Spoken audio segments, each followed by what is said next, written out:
Today's chapter, called the Youn Invasion, takes place in January of 1979.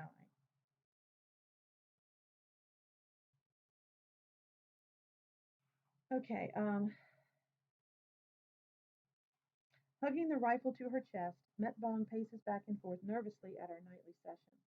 The Yuns have invaded our country. They are taking over our towns. These monsters are raping Khmer women and killing Khmer men. They will kill you if they catch you. You must protect yourself in any way you can. Pol Pot is all powerful and we can defeat the Yuns. Angkar, Angkar, Angkar, we scream in unison, even though her words make no sense. While I pretend to listen, I wonder why the Khmer Rouge fears the Yuns if we can defeat them. If we can beat them, then why are they able to take over our country? Instead of one, two girls will now guard the camp at night. You are to shoot the youths dead when you see them. That night, none of us can sleep as we listen to explosions of mortars and rockets in the distance. Though we are afraid, Metbon tells us the Khmer soldiers will keep them away from us. After a few hours of shelling, all is quiet again. Then, without warning, a mortar explodes near our base, blazing the sky white like lightning. Fear runs up my spine and shoots into my heart. I scream and cover my ears with my hands just as another mortar whistles and hits our hut.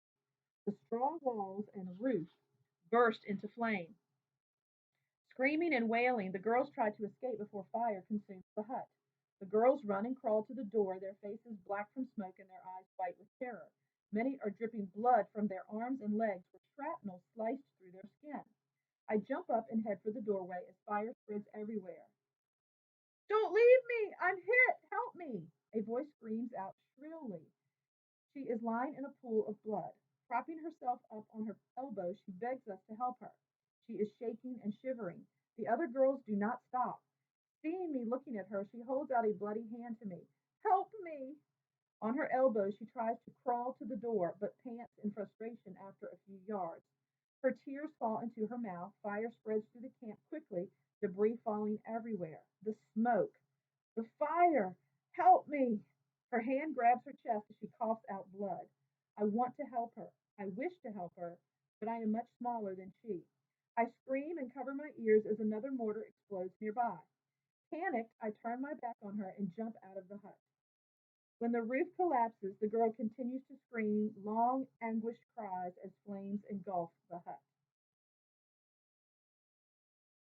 All the girls head off in different directions in a desperate bid to escape the camp. In the dark, the straw walls and roofs combust into yellow and orange flames, illuminating the red faces of girls running away. On the road, I find myself crowded among thousands of people walking amid deserted towns and villages. I have to find Chow. I am alone without her. Automatically, my body takes control of my feet and veers me in the direction of her camp. There is no time to be afraid. Her camp is dark and empty when I get there. Chow! Chow! Chow! I scream her name. I circle around the compound, but she is not there. I run back out into the traffic, not knowing what to do next. I don't know where to find my older brothers. All around me, the people move like a herd of cows in a stampede, yelling and crying out family members' names. Please let them be alive, I whisper while people bump and push me out of their way. Not knowing what to do, I walk out of the traffic and climb onto a big rock on the side of the road. Hugging my knees to my chest, I cry as the traffic rushes on ahead of me, leaving me behind. It is like the mass of humanity leaving Phnom Penh all over again, but I am alone now. I do not have Kiev's arms around me, protecting me, or Pa, Ma, and Geek by my side, or Choi and Meng leading the way. I sit there hugging myself when I feel a hand grab my shoulder. It's Kim. He's alive. Chow is with him, holding on tight to his hand. Chow! I exclaim happily. I have never been so happy. Come, we have to leave quickly. Kim yells and grabs my hand as we head back onto the road and into the traffic. Though we do not know where we are supposed to go, our goal is to somehow try to find our brothers. Kim is once again in charge of the family. As we walk, Kim tells us that once he heard the explosions coming from our direction, he escaped from his camp and ran here to find Chow. They were on their way to look for me. Chow and I follow Kim's lead and do as he says. He seems so much in control that I forget he is not quite 14. As other people carry their pots, pans, clothes, food, and other belongings on their backs or in their wagons, Kim carries a backpack with a few clothes in it, while Chow and I hold his hands and walk with only the clothes we are wearing. We walk through the night with the sea of people, following their route. Kim says it is safer if we keep with the crowd. Though my feet and body crave to rest, through half open eyes I lean on Kim and totter on. Soon the sun comes out. In crimson red, golden yellow, and fiery orange, it lights up the world around us. In the field, tall elephant grass glistens with morning dew, while gray smoke floats into the sky from distant villages. The small red gravel roads are swarmed body to body with people in their black shirts and pants. The traffic does not stop and continues to move, everybody dragging their feet slower and slower. Those who cannot move any farther sit at the side of the road. Some curl up in a fetal position and sleep. Others leave the traffic to scavenge for fruits and berries a few meters from the road, all the time keeping themselves close to the traffic. The snake like traffic pushes on with the strong, able bodied men forming the head, and the old, young, weak, and hungry trailing behind us the tail.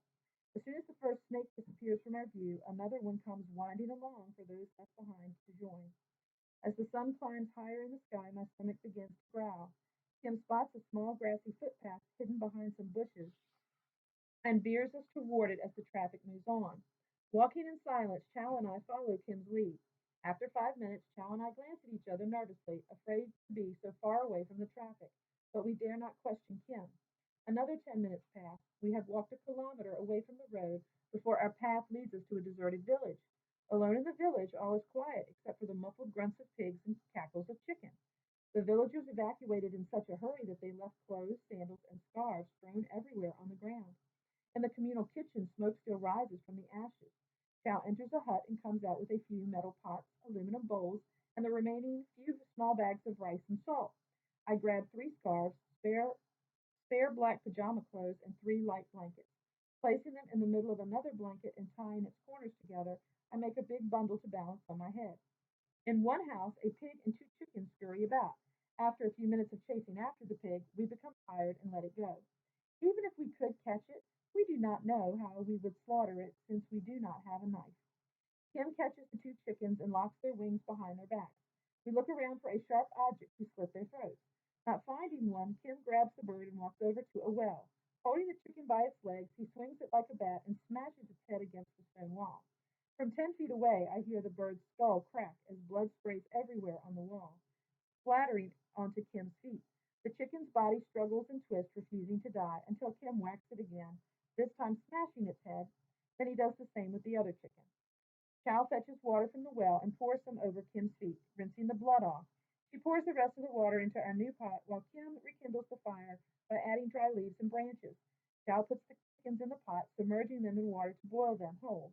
After an hour, she takes the chickens out and we pluck the feathers off. Then she boils them for another hour or so.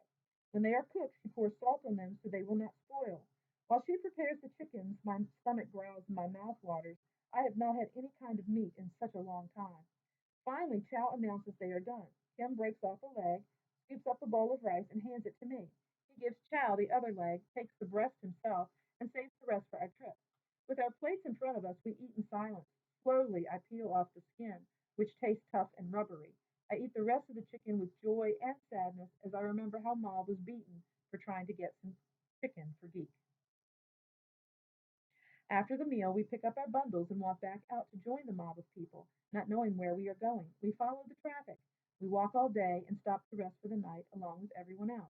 While others build fires, cook food, and talk, we eat our food in silence. On every side of us, men talk vehemently about the Youn invasion and the defeat of Pol Pot's army. They spit out the evil Pol Pot's name and swear to each other they will hunt him and his officers down to avenge their suffering. Their voices grow to a feverish pitch as they recount the bodies they saw in the fields nearby their villages. Their words make me think of Met Bong.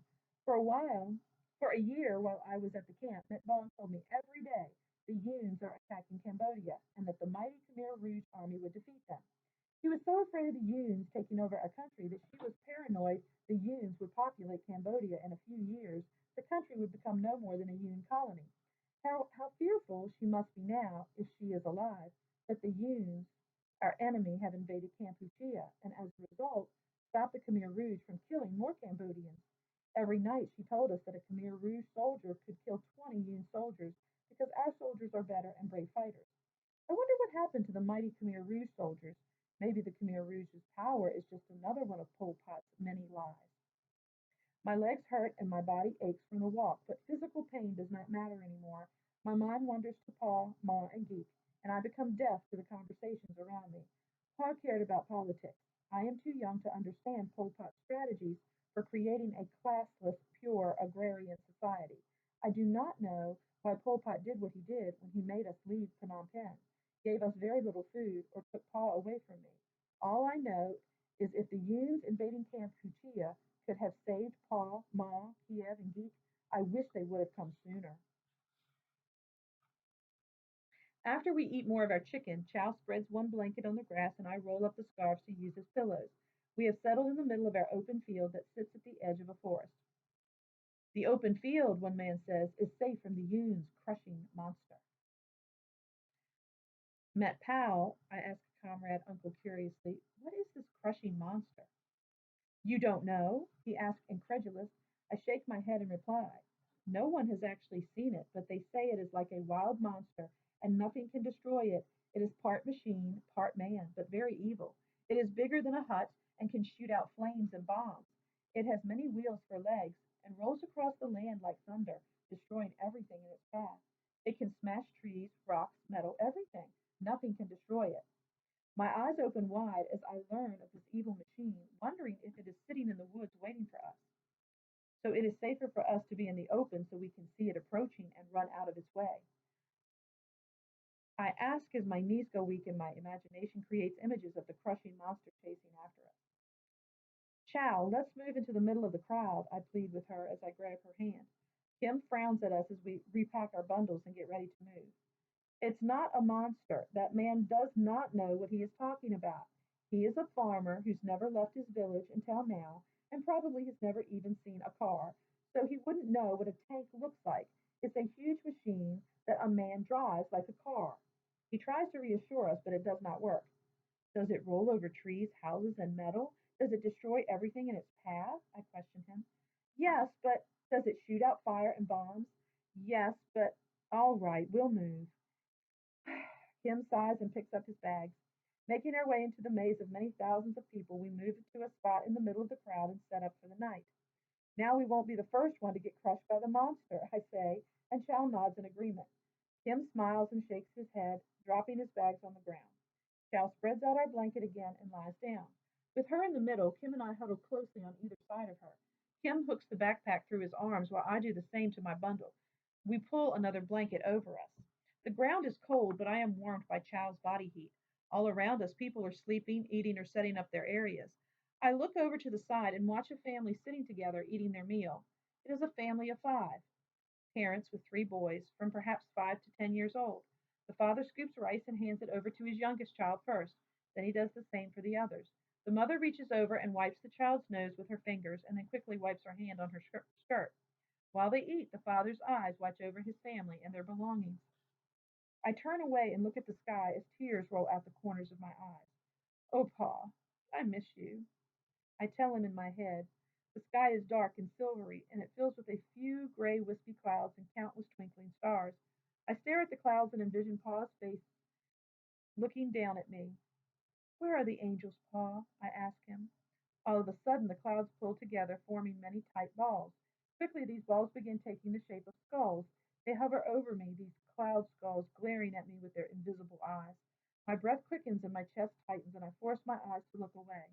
I focus on my arm, and my heart races when I see grass growing out of my flesh, like the hair on my arm. The grass pokes easily out of my skin like needles through paper, growing taller and taller, and then my flesh melts and my skin sinks into the ground.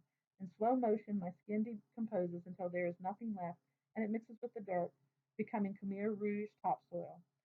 Holding my breath, I squeeze my eyes shut and pinch my decomposed arms. Feeling the pain of the pinch, I open my eyes, and all is normal again. Locking my arms together across my chest, I close my eyes and try to sleep. I cannot imagine having seen everything she has seen, all the horrors, everything that she has experienced, and being able to actually sleep. Like I would not be able to sleep. The nightmares would just come, and I'm sure they do and did and maybe still do. We wake up the next morning and resume our journey once more. Since Kim and Chow have not mentioned anything about searching for Ma and Geek, I assume they know of their fate. I do not know how he and Chow found out about Ma and Geek. I dare not bring up the subject. Kim tells us we will try and make our way to Persat City and wait for our brothers there. Kim does not tell us how long we will wait for Meng and Chow, Choi, Choi, Kachoy, or how long we will be there once we reach Persat City. I do not know why Kim assumes Choi and Meng are still alive. Since we left Ma and went to our separate camps, we have had no way of receiving news from our older brothers. It has been more than a year now since we last saw them. As an implicit rule, we do not talk about our family. I fear that if I ask, I will make Chow and Kim sadder than they already are. Being only 8 years old, this is the only way I know to protect them. Every day we walk with the crowd, occasionally stopping in deserted villages to rummage for food. It is many days before we see the first sign of a possible end destination. My heart pounds so loudly I'm sure others can hear it as my feet come to a complete stop. Before us walk three men dressed in green clothes with funny, round, cone shaped hats on their heads. Their legs move in long, casual strides, and their rifles swing on their backs. Youns, the traffic hums and whispers. My breath becomes short and shallow. Images of the Youns torturing and killing their victims flash before my eyes. I have never seen a Youn, and yet these men look remarkably human. They are the same size as our Khmer men and are similarly built, not like the Barang, with light skin and a thin nose like I saw in Phnom Penh. The Youns look more like Ma than many Khmers. They do not look like the devils Met Bong said they were. The Youns walk toward us and raise their hands in greeting. I search the ground for weapons, a staff, sharp rocks, anything I can use to fight them. All eyes focus on them as they come nearer. People gasp when, in the next moment, one Youn smiles and says in broken Khmer, Chump Reap Suar, which means hello. There is a refugee camp up ahead in Persat City, he tells us, and keeps walking. The crowd smiles gratefully. I cannot believe it. The Youns did not shoot us. They did not take the children and slice open their stomachs. They even told us where Persat City is. At last, after 3 days on the road, we have a destination.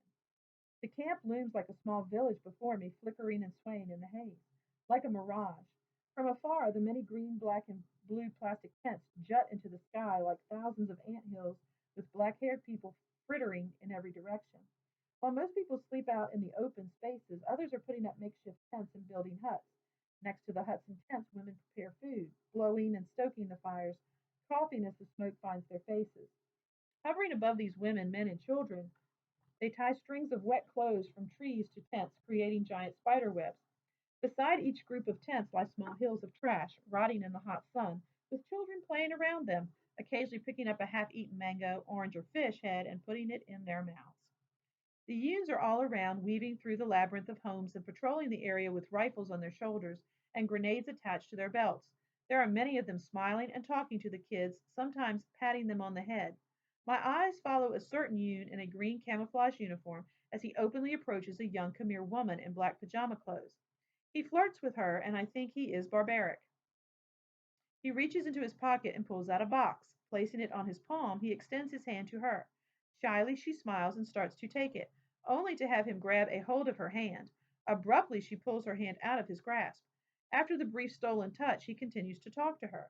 It fascinates me to see the Yuns courting girls in public, for in the Khmer culture, these things are done in secret. In the midst of the crowd, I overhear the Khmer men discussing how the Yuns are there to protect us. They say the Yuns marched into Cambodia only 3 weeks ago on January 25th, and through their artillery, power, and army defeated the Khmer Rouge, sending Pol Pot and his men running into the jungles. During his entire regime, Pol Pot had been provoking the Yuns' attack by sending his men to their borders and massacring Vietnamese villages. Pol Pot viewed the Yuns as the arch enemy of the Khmer people and feared the Yuns would annex our land if we did not attack them first. But Pol Pot's small, ill equipped army could not win against the well trained, well equipped Vietnamese army. The men say that the Yuns have liberated Cambodia and saved us all from the murderous Pol Pot. Kim pulls at my arm and gestures for me to hurry as I begin to fall behind. We pass through the crowd, searching for an empty spot to make our home. I look longingly at the adults in the crowd. I want to have our own adult to take care of things, build houses, put up tents, and forage for food. I remember when we left Phnom Penh how Pa, Choi, and Mang searched for food and took care of us. Though I was also hungry then, I was less afraid because I knew they would look after me. Gazing at the adults in the camp, I pray silently, wishing someone will ask us to join their family. But we are invisible to them. The adults look through us. They have their own families and can't burden themselves with us. Having no success finding a home in the midst of the crowd, and with no tent for shelter, we settle under a tree at the edge of camp with a few other orphans. With our small bag of rice dwindling, Kim is as good as Pa was at rationing our food. Every morning he goes out to a nearby river and fishes while Chow and I guard our things. Sometimes we see a jubilant Kim return with a smile on his face and know we will eat well that night. Other times Kim returns with drooping shoulders and a scowl on his face. With the influx of refugees pouring into the camp, the river becomes polluted and the fish gone. It becomes increasingly hard for Kim to catch fish in the shallow water. Tonight, Chow and I cook mushrooms and wild vegetables that we found in the field, and we make rice soup for dinner. But many other nights we have nothing to eat and go to bed hungry. After we eat, Chow spreads a small blanket over the grass and covers us with the other two. Huddling close to Chow, I cry silent tears for my family, my loneliness, and my constant hunger. But most of all, I cry for Kim. I cry knowing how he feels coming back each night and having to tell us there will be nothing to eat. After a week of living under the tree, the nights become cold and our stomachs too empty, so Kim asks a family camping nearby to let us live with them. With our bundles in our hands, we stand before them, our faces washed, our hair wet and smoothed over, and our manners polite and respectful. Sorry, we cannot, the father says to us. We can barely care for our own family. My face turns red with embarrassment and hopelessness. I do not understand their unwillingness to help us. They are adults, and adults are supposed to be able to care for children, but they don't want us. They don't want me. Nobody wants me. With our eyes downcast and shoulders slumped, we walk back to our spot under the tree, and I vow to try harder to make people like me. Though he cannot take us in, the man feels sorry for us and looks for a family to take us. He comes back with a few interested families, but no one wants to take in all three of us, and we would rather brave the cold than be separated.